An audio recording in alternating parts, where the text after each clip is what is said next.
This is a response to people who imagine that we live in a meritocracy, or worse still, who believe that meritocracy actually exists, that we can rank human beings a little bit like we rank potatoes, grade A, grade B, grade C, and therefore know which is the better potato and which isn't, which is the better person and which isn't, and therefore we can give to the better person the better reward, and it's all fairsies, squaresies, as if we were playing some sort of game. But we aren't, and capitalism may want to rank you, but you are an individual. You have unique talents, skills, passions, interests. And not only are you different from other people in that way, but those differences change over time. You define new passions. You develop new interests, new skills. Either the system deals with that or it doesn't. Here's what a healthy economic system would do. It would spend a lot of time, it's called education, finding and nurturing those parts of you that are passionate, that are open to learning, that are interested in mastering certain skills, certain aptitudes, and so on. And then it would intelligently match those things that are strong in you with what the society needs. Why? Because that will get for the whole community the best out of you. And it will give each of us the satisfaction of knowing that we're making an important contribution with something that also excites and pleases and moves us individually. That would be best. We don't do that. We don't spend the time or the energy. We don't provide the funds to our schools to find in each individual the capabilities they have, to develop those capabilities, to give them the ability to change and adjust as their passions and their age and their experience lead them in new directions. We don't do that. Instead, we take a cheap shorthand. We say to a student, quickly, do some things. Here they are, an exam, a paper, whatever, and now we're going to give you an A or a B or a C minus or whatever. It doesn't reflect you because you are a complicated reality that has to be evaluated over time with lots of exposure, with different people participating, so it isn't one person's decision. What we have are schools that make each student try to please the teacher because that's how you get the good grade.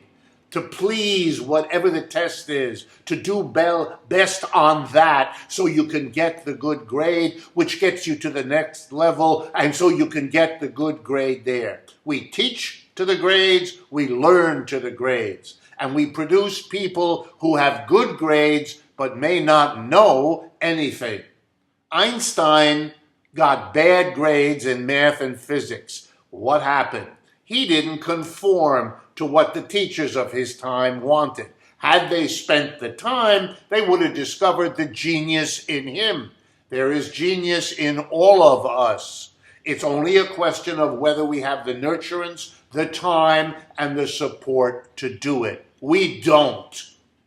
That's a tragedy of the American economic system and of its education system. But then the question arises, if that's true, if our individuality is systematically squelched by being ordered in a rank A, B, C, D, well then why does that persist? Especially in a country that pretends at least that it's committed to the individual, to the unique differences we all have, etc., etc. Why rank people as though they were potatoes? Answer: it serves a useful political function.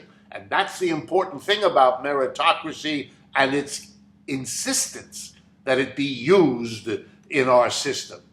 Here's how it works. When you are fired from your job, or when you find yourself in a job that is boring, repetitive, oppressive. It never changes. It doesn't give you the satisfactions or rewards you think you're entitled to, and that your creativity could and would blossom if given the chance. We don't do that for most people. We fire them whenever the employer thinks it's profitable to do so, and we stick the vast majority of us in jobs we often hate. And when we wonder to ourselves, why? Here's where meritocracy enters. It's all your fault. You see, you don't have enough merit.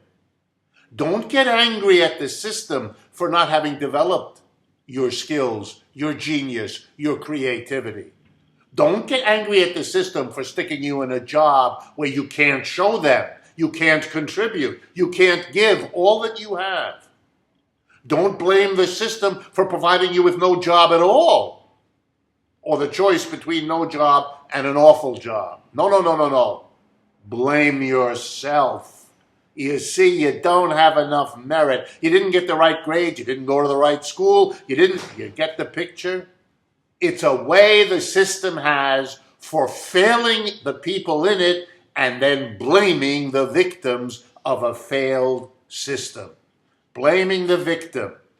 It's always an awful spectacle in our society, and it deserves to be called out for what it is. This is Richard Wolff for Democracy at Work.